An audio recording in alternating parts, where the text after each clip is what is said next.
Your D&D sessions will last hours if you let it. Marathon stretches of rolling dice and talking with your friends. Halfway through, you may find yourself in a tavern with a handful of quote-unquote downtime, where there isn't necessarily a pressing threat. To some, this is a lull of interesting gameplay, but the gamers in between the character sheets out there will know this is a perfect opportunity to play some games. Yes, I'm talking about playing games in character while playing your own game. Damn, that's meta.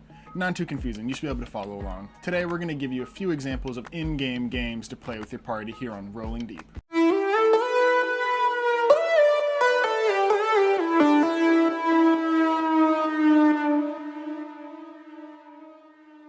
What's the most logical thing to do when you're drunk? Throw sharp lethal metal in a dimly lit room. Darts are a classic for a reason, as it requires little equipment. It is also a simple game that can be translated well to a TTRPG minigame structure. I would have created a framework for it myself until I stumbled upon one, written by Nicholas Totif in his content Medieval Games for Taverns and Other Fine Establishment that does a really good job. This one is pretty straightforward, 301. That's what you're playing to, by rolling 3 d20s and 1d6 on your turn. Using this nifty little table, the next step is easy. Just count up your d20s and multiply it by whatever number it tells you to. Add it to your total score, and the same rules apply to normal darts. You know, you gotta hit 301 head on. This we found could take a while, and we encourage players to cheat with magical or altered dexterity checks if it's truly disrupting the pacing and neither player can actually hit that last 301 number. But in any case, darts are a good way to offer a bit of immersion to your tavern while offering unique situations because of the results of it. Seriously, my favorite parts of darts is listening to whatever bullshit the drunk people behind me are talking about,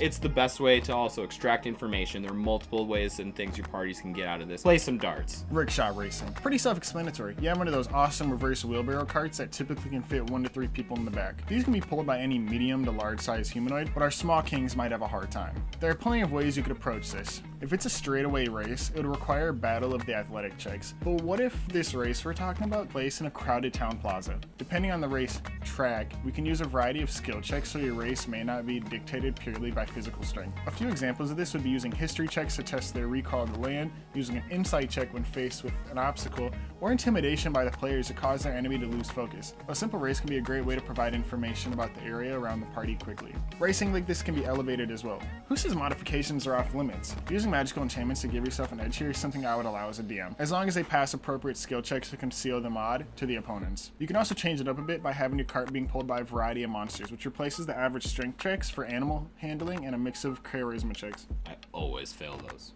For our third game, I'm bringing out Spike Ball. Spike Ball? Yes, I'm literally talking about the hit volleyball spiking outdoor party game. If you've never slammed a cheap 12-pack and played Spike Ball on the beach sand that burns the arch of your foot, all the while forgetting sunscreen exists, Spike Ball is very simple. 4 players surround a circular net that is about 3 feet in diameter and stands horizontally about a foot off the ground. There are 2 players on a team. First, the 2 teams will stand around the net, think a box around the circle, and then one team will directly serve to the other team by bouncing the ball onto the net. Then it's on. After the serve, the players can run fully 360 degrees around the net. Each team can touch the ball 3 times before it must touch the net again. So, the first team to fuck up loses. This game is ripe for modifications, as it can be played with coconuts, ouch, inflated frogs, boiled eggs, whatever you can get your hands on. This will be a slurry of acrobatics, athletics, sleight of hand, and even insight checks, with possibly lethal consequences. However, this is a great chance to earn some coin. I mean, as with all of these games, because bets can be placed on anything in the low fantasy setting. As you settle down into the tavern at night, you might find yourself wanting to sit back with a brew, your pals, and wage all the loot on some dice. These are your closest pals, so why not lie right to their face? You would do that to me?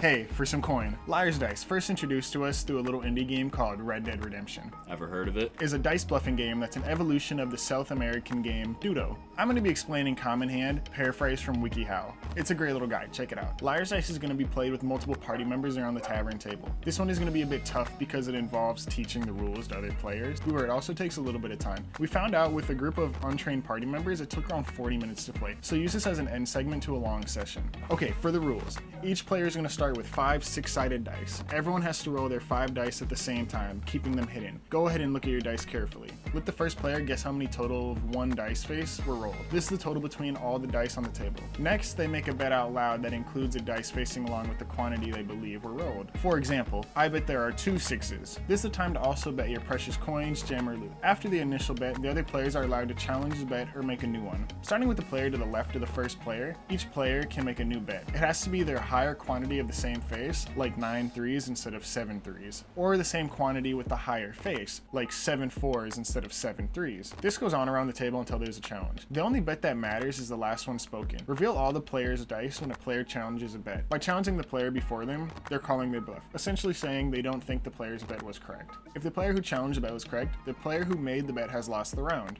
They must remove 1 die from their cup and set it aside. But if the player who made the challenge was wrong, they remove 1 die from their cup. Begin the next round with the loser of the previous round and history repeats itself. Go ahead and repeat rounds until there's only 1 player with dice left and boom, you have your winner. After you're done lying to your party members, let's stop and put these games into perspective. The larger hub city that you or your DM creates is alive and breathing, and its inhabitants will live their lives. They eat, go to work, and most importantly, get bored. They have their own skills that they want tested, and there will be people willing to accept your casual challenge of physical prowess due to humanoid nature. My point is, by including these mini games and offering challenges to your players, you are letting them test all aspects of their character's skills and personality. Letting the players interact with this level of the game world can have lasting, fun impacts to your sessions. Thank you guys so much for coming by my West Talk here on Rolling Deep Game Night Film. Follow us on Instagram, Twitter, and subscribe to see us live on Reddit, Twitch, or